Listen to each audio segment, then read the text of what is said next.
ang hari ay mabuti, nagkakaisa, sila ay masaya. At silang lahat ay nakakapanahan sa kanilang kalagayan dahil sila ay nasa proteksyon ng ating Diyos. Ngunit matapos na sumuway si Solomon, dahil sa kanyang ginawa na pagsamba sa Diyos-Diyusan na naging dahilan kung bakit ang Diyos nagalit sa kanya, na 2 bisis nagpakita ang Diyos sa kanya. Ngunit sinuway ni Solomon. At dahil sa kanyang pagsuway, nahati ang kaharian na dati ay nagkakaisa. Yung kalahati, yung Juda na 2 tribo at 10 tribo ang Israel, nahati ang 2. Sumunod kay Solomon, naroon din ang mas masama na naging hari, yung anak niya, at pagkatapos hanggang sa nagkasalin-salin, hanggang sa dumating sa panahon ni Ahab.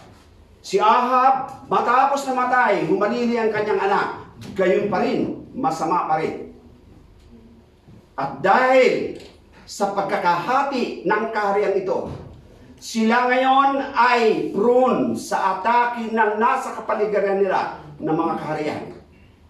Maliban sa kaharian na nasa kapaligiran, maging yun sa malalayo, sila rin ay prone o kaya sila ay may pagbabanta na sila ay masakop. At dito natin sisimulan ang ating pag-aaral sa umagang ito. Buksan natin ang ating banal na kasulatan sa aklat ng 2 Hari, 2 Kings, chapter 6, verse 24. Dito natin itong mababasa kung paano dumating ang tinatawag na taggutom or famine.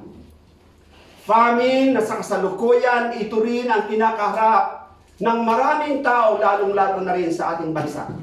Ang mga tao hindi alam kung anong gagawin.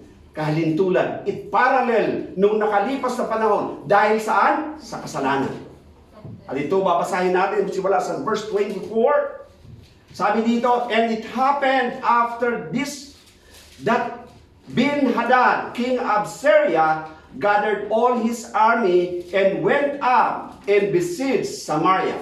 Tandaan po natin, ang Samaria, doon sila itinapon, yung 10 tribo. Ang Juda ang natira. Okay. So, verse 25.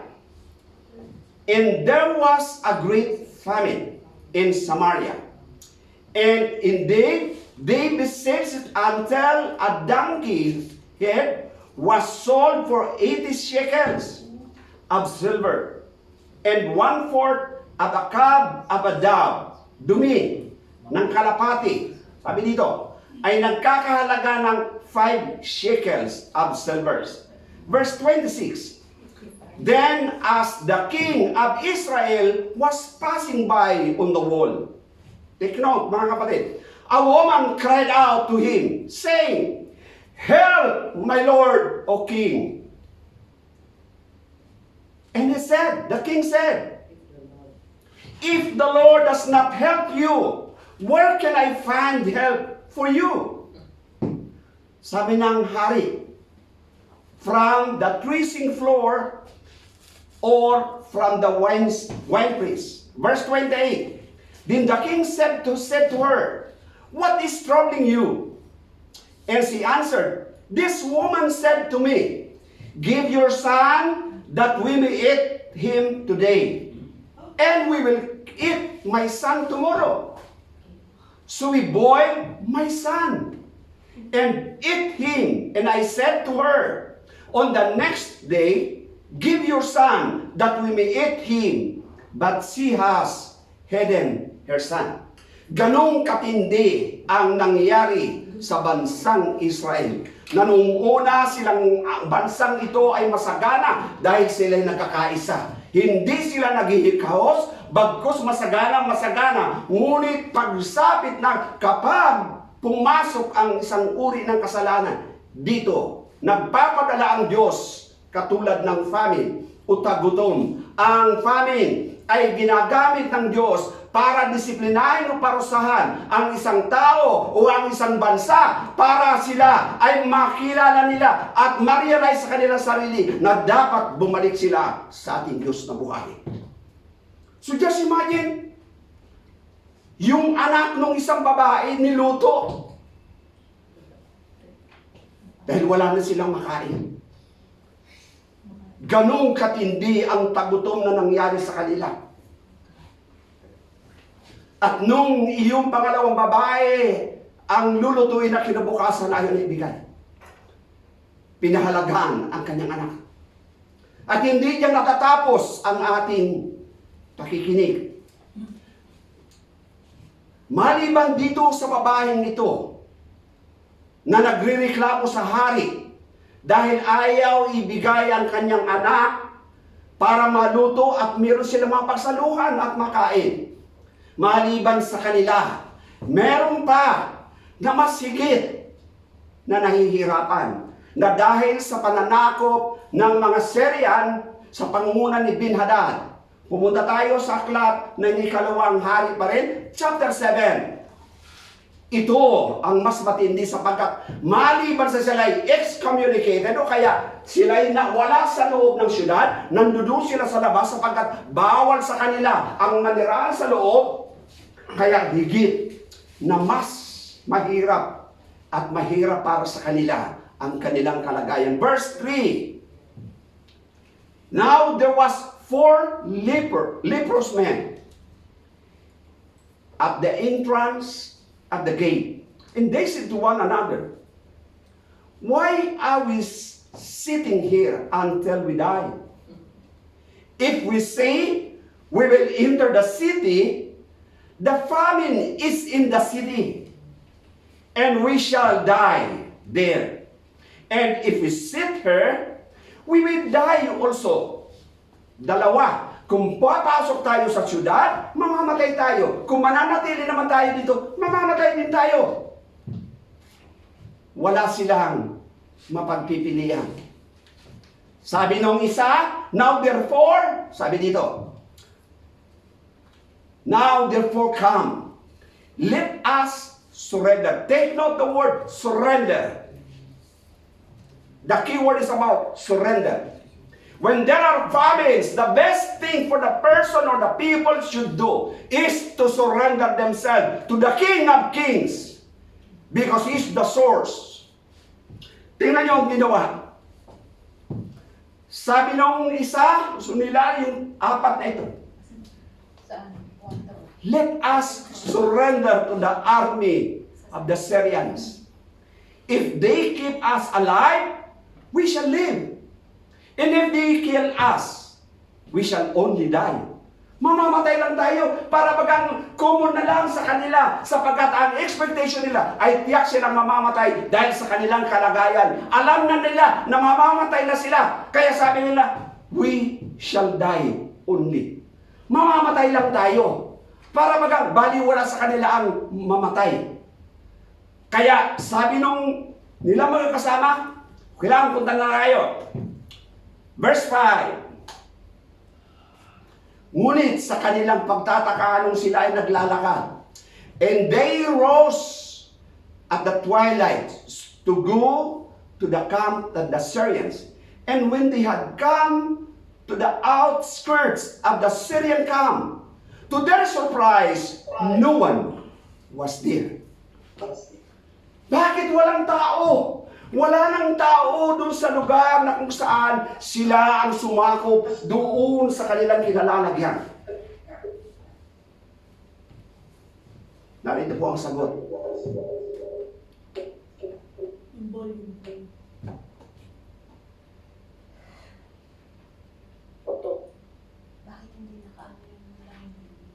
Okay, narito po ang sagot kung bakit walang tao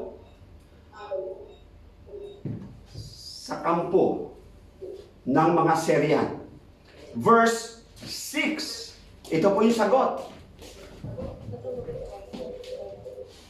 For the Lord had caused the army of the Syrian to hear the noise of the chariots and the noise of horses, the noise of the great army. So they said to one another, look, the king of Israel has hired against us the kings of Hittites and the kings of the Egyptians to attack us. So you see, the very secret is because those leprous men, sabi nila sa kanilang puso, sumuko tayo. So we see, they desire to surrender. And this is the key. Sa lahat ng pagkakataon, ito ang susi, ang pagsuko, ang pagbibigay, katakumbabaan sa presensya ng hari ng mga hari. Kapag ito ang makita sa lahat ng tao, kasama ng ating bansa, ang ating mga kababayan, ang Diyos hindi matitiis na kapag lumuhod, humingi sa Kanya ng kapatawaran, hindi matitiis ng Diyos na hindi patawarin ang lahat. Yun ang isa sa susi na dapat gawin at ipaalam sa ating mga kababayan, maging sa atin din naman ngayon, na mga naririto, marami tayong kakilala, ngunit ayaw pa rin nila na gawin at sundin kung ano ang nais ng Diyos. Kaya nananatili pa rin ang Diyos sa kanyang luklukan at naghihintay para ang lahat ay magbalik loob. That's what verse 8. Mag-jump tayo sa verse 8. And when these lepers came to the outskirts of the camp, they went into one tent. Tingnan niyo po yun. Kumain sila at uminom. Pagkabusog, sinamsam nila ang lahat ng ginto, pilak at mga damit na naroon. At ito'y itinago. Pagkatapos, pumasok din sila sa isang tulda. Sinamsam din ang lahat ng naroon at itinago. Verse 9. Ngunit, naisip nila, hindi tama itong ginagawa natin. Magandang balita ito. Hindi natin dapat salilinin. Hindi natin ito dapat ipagpabukas sapagkat tiyak na paparusahan tayo. Ang mabuti, ipaalam na natin ito sa mga opisyal ng hari. Ang mabuting balita, meron kayo, meron ako, meron tayo. Si Kristo ang solusyon sa lahat ng problema. Tulad ng ginawa ng apat na ito, sila ay nagdesisyon na isuko ang kanilang sarili. Ngunit tingnan nyo, yung sinabi nila na isuko, ang Diyos ginawang marinig ng mga kaaway, ang mga karuwahe, ang mga kabayo na kumakalampag. Nasa akala nila buong army ng 3 kaharian ang lulusob sa kanila.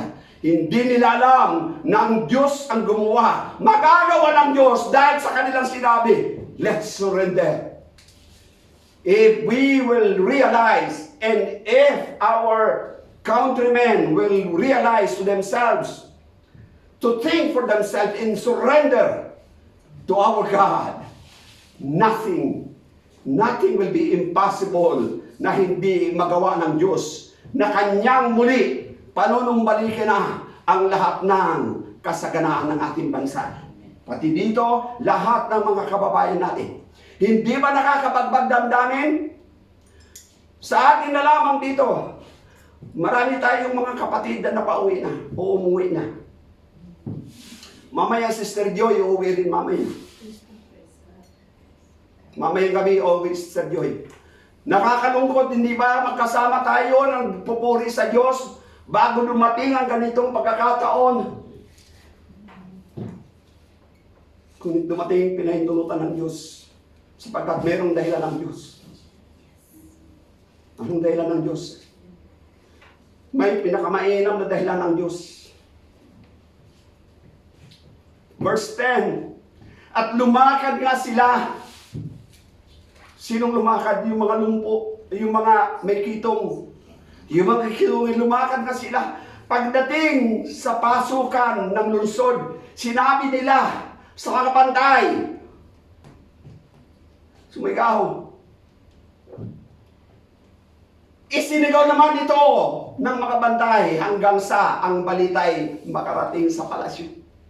Yung mabuting balita ipinagsigawan, makarating sa bantay, isinigaw din hanggang sa kumalat yung balita na mabuting balita na kanilang naranasan ng 4 na kitungin.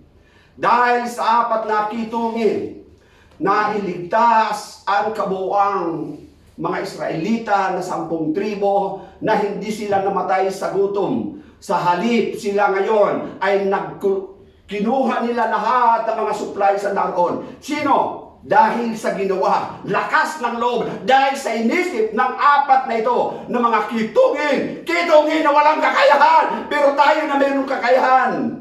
Nagtatago tayo na sabihin ng mabuting balita. Walang ibang mabuting balita maliban kay Kristo na nagligtas sa bawat isa sa atin. Si Kristo na nagbigay sa atin panibagong puso, panibagong espiritu upang magawa natin sumunod sa Kanya. Siya ang ating Diyos. Siya ang makakatulong sa ating mga kababayan, na narito. Gawin natin hanggat may lakas pa tayo, sapagkat ito ang nararapat. Ang Diyos ay tapat sa Kanyang pangako. Tarito pa. Bakit maraming tao naging tahimik dahil dito sa pandemic? Tikom ang mga bibig. Samantalahin natin sapagkat itong pagkakataon na ito ay pinahintulutan ng Diyos. Hindi ba natin nare-realize ang nangyayari sa kapaligiran? Una, it is to us, it's an advantage. Hindi lamang para sa atin kung hindi sa kabuuang mundo. Nakapagpahinga ang buong mundo. So just imagine, ilang air conditioning ang tumatakbo. So sa loob ng 6 na buwan, binawasan ang init sa buong mundo. Bahagi ng pagdisiplina ng aking Diyos. Hindi lamang yan. Yung pollution, nabawasan din.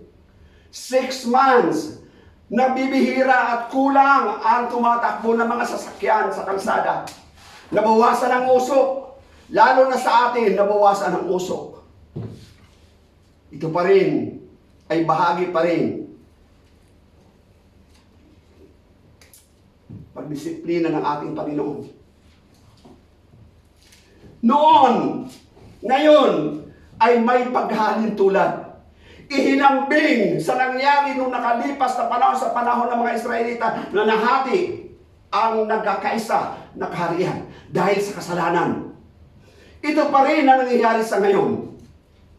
Kaya't noon, nagkaroon ng tagutom. Ngayon, meron pa rin na tagutom.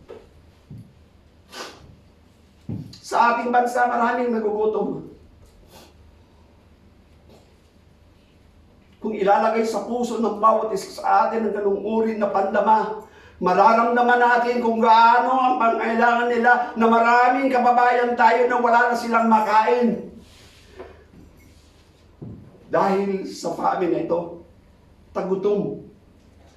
Sa palagay pa natin, natutuwa ang Diyos, hindi natutuwa ang Diyos. Nalulungkot ang Diyos. Kung yung makasalanan, iwanan niya ang 99 para hanapin ang isa. Gayon din sa ngayon. Siya pa rin ang patuloy na naghahanap, naghihintay ng tao magbalik loob sa Kanya upang sa gayon muli niyang maipadama sa atin lahat ang Kanyang pagmamahal.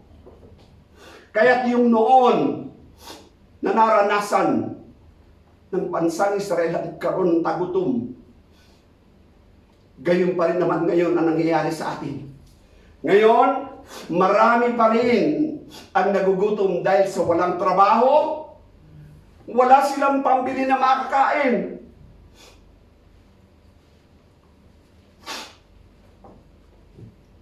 Ang tagutom na nangyari noon, nangyari pa rin sa ngayon. Ngunit meron nais ang Diyos na mangyari.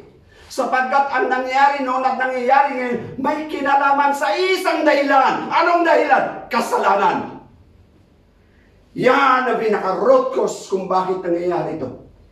Bakit nangyari ito gutom sa Samaria nung mahati ang bansa ng Israel? Dahil sa kasalanan.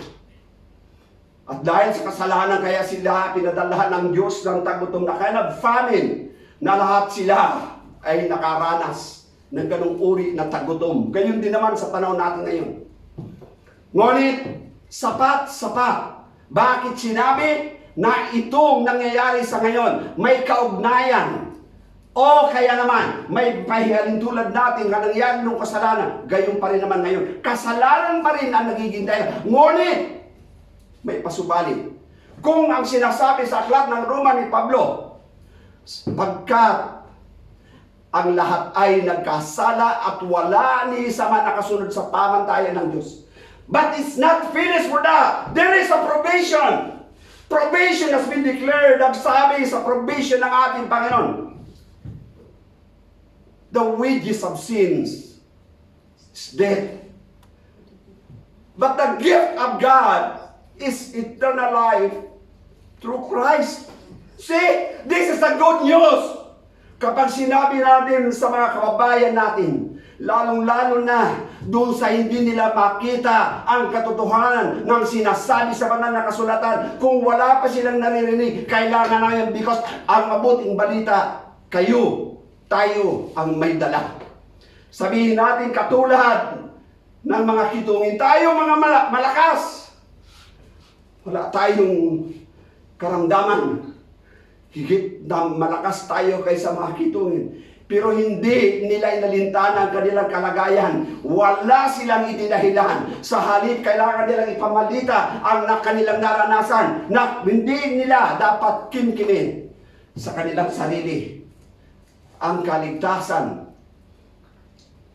na makakapagbigay ng katugunan sa pangangailangan ng mga nasa loob ng palasyo at doon sa syudad na kung saan naroon ang maraming tao. Gayon din naman sa atin. Kung ang kasalanan ng pinakadahilan, tigaya natin. Ang marami sa atin nakarelax tayo. Alam na natin na ang ating bansa na sa ilalim sa iba't ibang uri na paggawa ng kasalanan. Naroon ang maling pagsamba sa Diyos-Diyosa. Naroon ang iba't ibang uri ng mga tao nakakagawa ng paglabag, kaya nakakagawa ng kasalanan. Nagre-resulta sa kasalanan. At narito ang babala sa aklat ni Ezekiel chapter 3 verse 17. Sabi dito, tao, lagay ninyo ang inyong mga pangalan sa tao. Ginagawa kitang bantay ng bansang Israel, bansang Pilipinas, bansang ito. Tayo ay ginagawang bantay. 3 lugar ang tutukuyin ko dito. Ginagawa kitang bantay ng bansang dito sa Qatar, bansang Pilipinas at bansang Israel, kung saan originally doon naka-address ito. Ang sabi dito, anuman ang sabihin ko sa iyo, sasabihin mo sa kanila bilang babala.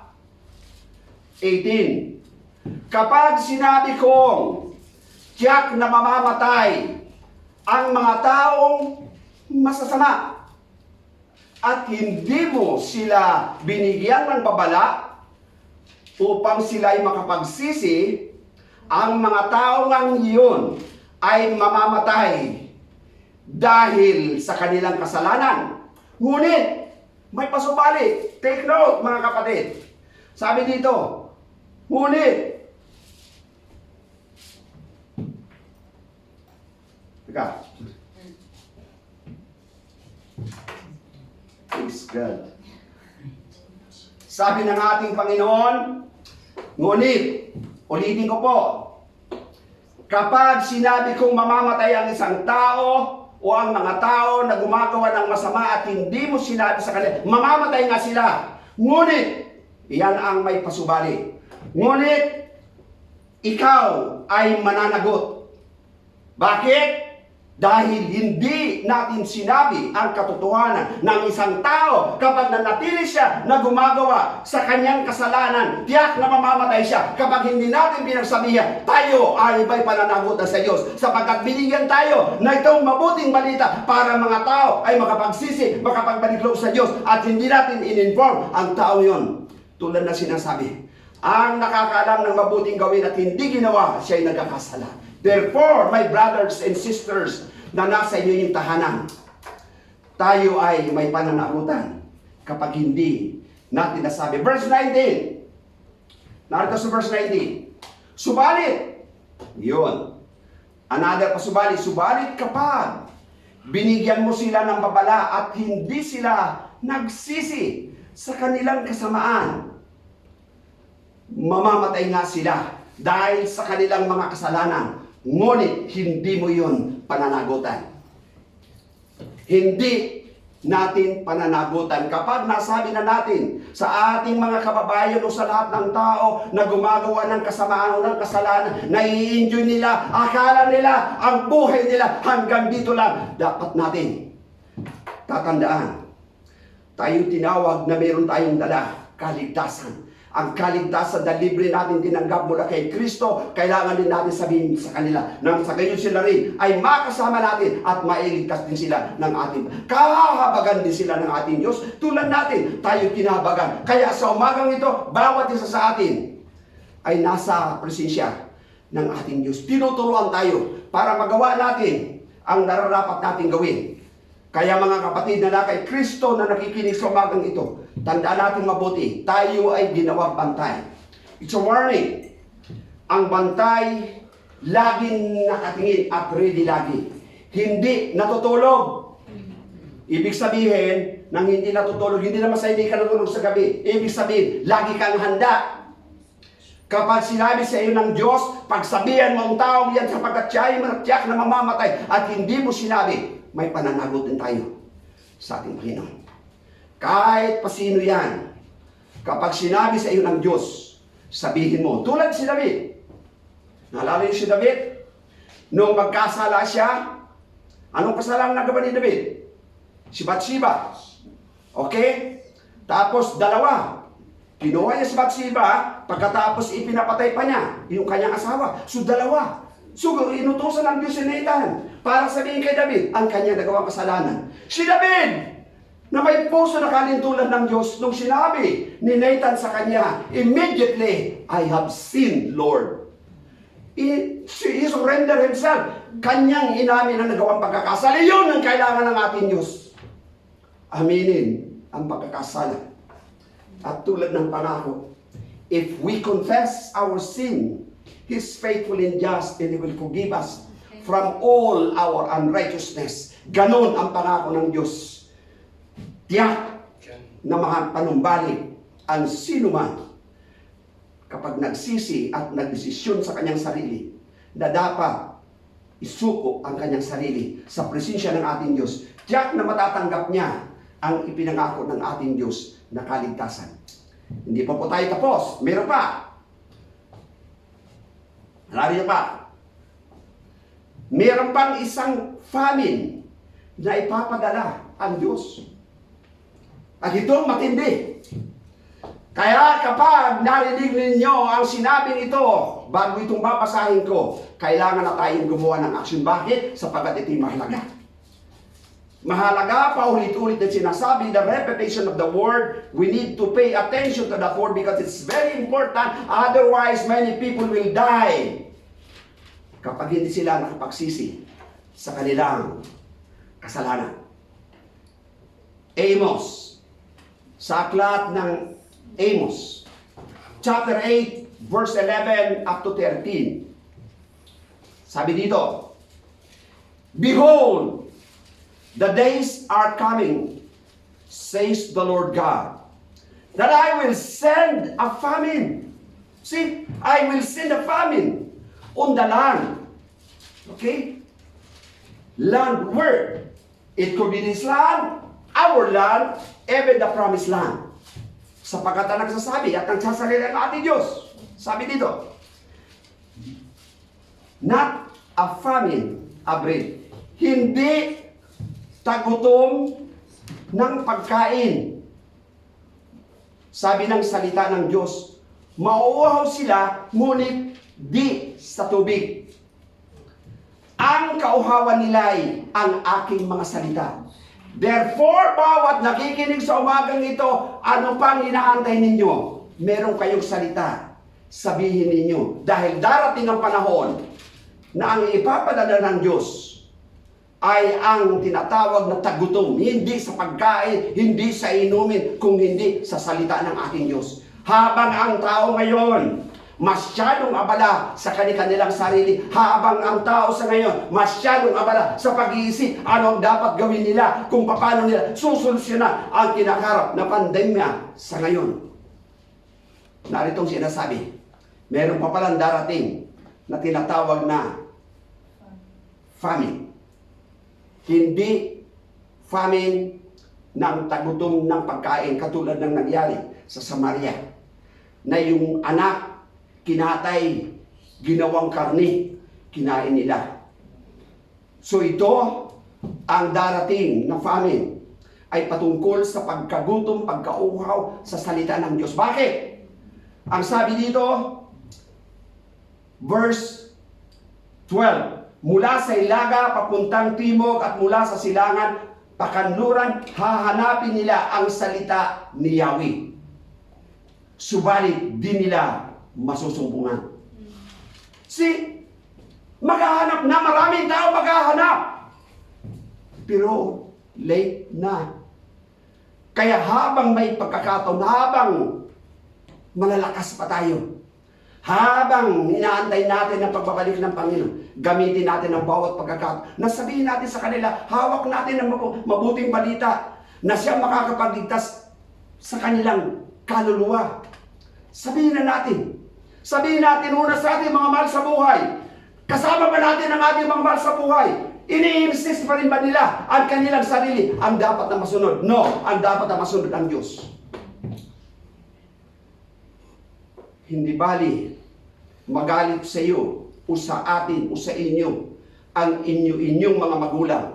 Sabihin mo, dahil tungkulin mo na sabihin sa kanila, otherwise, pag namatay sila, pananagutan natin sa Diyos. Ang sinasabing ito. Sabi pa rito, mawawalan ng malay tao ang magagandang dalaga at mga binata dahil sa matinding uhaw. See? Imagine mo yun? Matinding uhaw sa paghahanap ng salita ng Diyos. Masyado din silang desperado.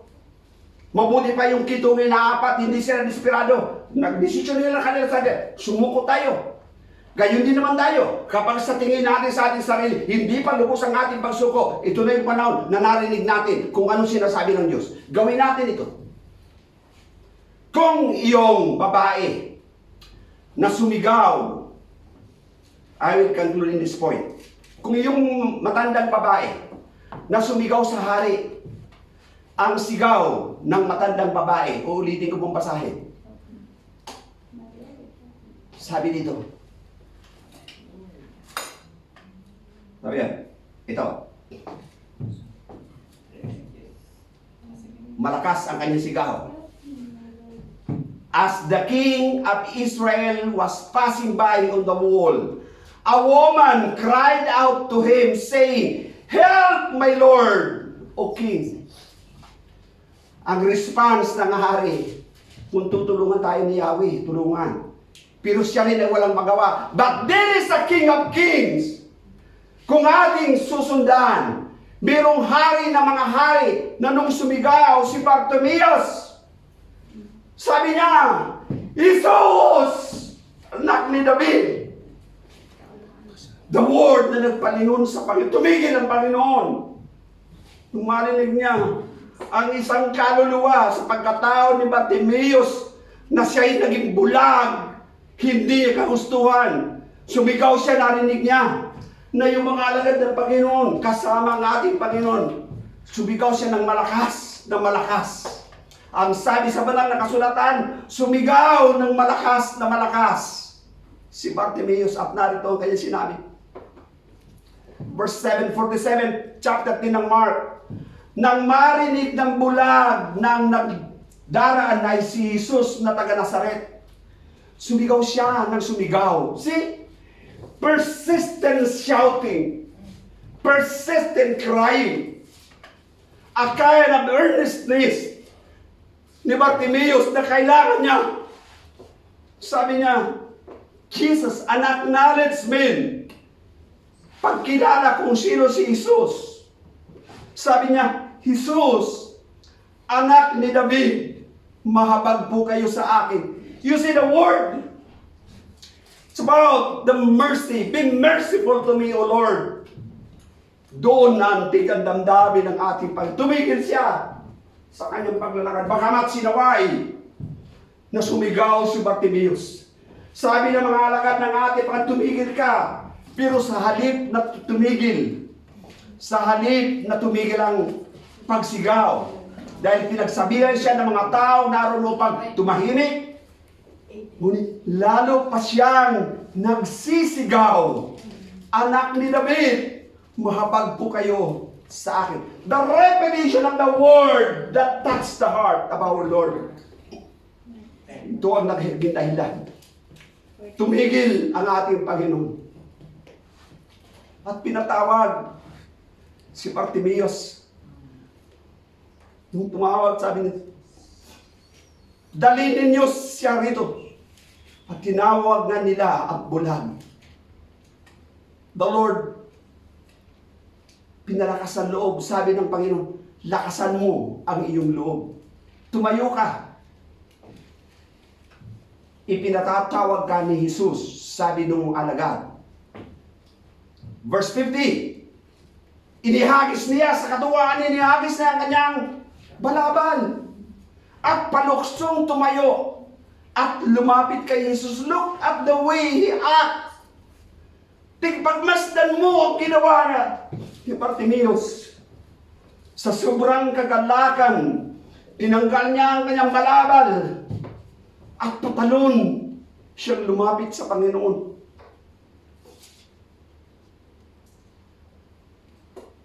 Verse 51, ano ang gusto mong gawin ko para sa iyo? Same word! Ano ang gusto natin gawin para sa atin?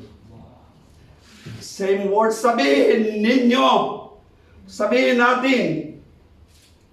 Ano ang Panginoon na nagsasalita? Ano ang gusto mong gawin ko para sa iyo? Tanong sa kanya ng ating Panginoon. Sumagot ang bulag, Guro, gusto ko pong makakita muli. Panginoon, gusto ko pong magkasama-sama kaming muli upang kami ay makapagpuri, upang kami umawit ng malakas para kayo duwalatin, O Diyos, para kaming lahat muli, O Diyos. Patuloy ninyo na magamit sa inyong umasan upang ang aming mga kababayan, O God, be merciful to them as you have mercy to us. Sa inyo nagagaling ang habag. Kaya hayaan mo, Panginoon, padama mo rin sa amin, Ama. At hindi lang yan. Sabi ng request ni Bartimaeus, Guro, gusto ko pong makakita muli. Sinabi ng ating Panginoon, humayo ka. Magaling ka na immediately. And I remember Sister Laila kahapon, tumawag siya mga bandang 5:00. She's crying. Umiiyak, Pastor, masyadong malakas ang aking ulo. Hindi ko na alam kung anong gagawin. Wala Sister Laila ngayon. But I believe she will testify about the goodness and the faithfulness of God. And it is His mercy. Sabi niya, Pastor, please pray for me.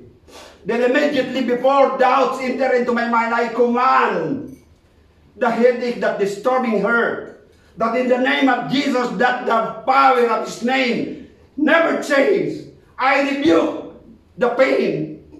At kaninang umaga habang ako'y naliligo, tumawag sa akin, Sister Laila, Pastor, good news! Nawala after the prayer, nagsuka siya. At nung sumuka, na-relieve siya hanggang kanina. magaling na ang ating kapatid. Dahil sa biyaya na habag ng Diyos, ang kapangyarihan ng kanyang pangalan, ang siyang nagpagaling sa ating kapatid na si Sister Laila. Siya pa rin ang nagtatanong sa atin ngayon, what do you want for me to do for you? Ano ang gusto mong gawin ko sa iyo? Kayo na mga nandiyan sa inyo yung mga tahanan, the same question. Ano ang gusto nyo gawin ko sa inyo? Sabihin nyo sa Panginoon para inyong maranasan at makita ang kabutihan ng ating Diyos. At ito ang kabuuan na nais ng Diyos na maating isa puso ang kanyang katapatan. Hindi pa rin nagbago. All we need to do is to be persistent about our faith. We need to continue to ask Him. Huwag kayong tumigil sa pagtawag. Kapag hindi mo pa natanggap ngayon, just do it continually. God will answer our request, our begging. Sasagutin at tutugunin tayo ng Diyos. Dahil ang Diyos, siya pa rin noon, siya pa rin ngayon, at siya pa rin bukas. Walang pagbabago. Give glory to God. Amen and amen to God. Hallelujah! At tayo ngayon ay mananalangin na bilang pasalamat sa Panginoon. Father God, tulad ng aming narinig ko Diyos, ang gusto po namin Panginoon, katulad din ng aking mga kapatid sa pananampalataya na nakikinig sa ngayon, panumbalikin niyo ng Panginoon. Ang dating hindi kasamaan, kung hindi dating relasyon ng tao sa inyo. Iyon ang higit po namin kailangan sa ngayon, O Diyos.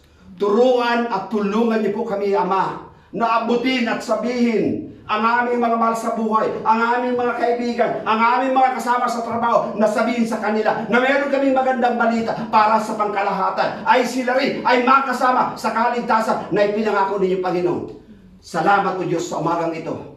Nang bawat isa sa kanilang tahanan, alam ko, Diyos, na meron kayong ibinigay sa kanila na pagkain na hindi nila makakalimutan. Kami malakas, hindi tulad ng kitungin. Kami may kakayahan, hindi katulad ng kitungin. Pero sila ay binigyan nyo ng kakayahan na naging dahilan na marami ang napakain. Kaya sila ay nakaranas ng kaligtas. Gayon din naman kami, Panginoon. Malalakas kami, Panginoon. At nandito kami sa lupain na kung saan inyong dinala upang hubugin, turuan, at gayon din naman magamit sa inyong kaharian. Purihin ka, Diyos, at maraming salamat. May your name be continually be magnified to each heart, every houses, and every family right now.